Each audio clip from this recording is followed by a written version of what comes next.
Венеция комиссиясының қорытындысы апта башында кайрадан талкуу жаратты.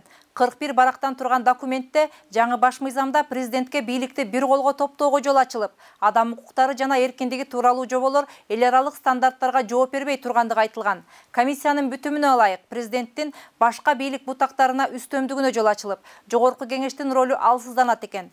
Комиссия өз чечимин таңуулабай сунуш иретинде гана айтылат. Бирок аны окуган биздеги айрым юристтер алып учуп, көңүл бурбасак болбойт деп жар салып жатышат.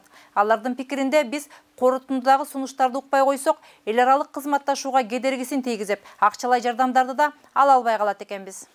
Эгер ошол өзүн юрист деп сыпаттагандардын пикирин уга турган болсок, анда дүйнө коомчулугунан акчалай жардам алып жатканыбызга маашырланып, алардын болгон сунуштарын жаземдебей аткарып, жетегине көнүп жүрө беришибиз керек экен. Көпчүлүктүн мүдөөсү менен каалоосу эске алынбашы керек экен. 2020 жылы октябрь айындагы элдик толкундоолордон кийин көпчүлүктүн мүдөөсү менен бийлик алмашты. Шайлоодо элдин тандоосу менен келген бийлик көпчүлүктүн талабын угуу менен баш мыйзамды өзгөртүү кадамына барды.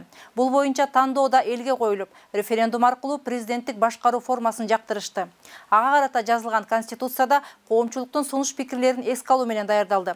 Бирок эгемен элдин мүдөөсү Венеция комиссиясынын корутундусу боюнча демократиялык баалуулуктарга доо кетирет экен. Эл мүдөөсү менен келген бийлик өз элинин үнүн угушу керекпи же Венеция комиссиясынын сунушуна баш ийиши керекпи? Бул боюнча эксперттердин пикирин кабарчыбыз угуп келди.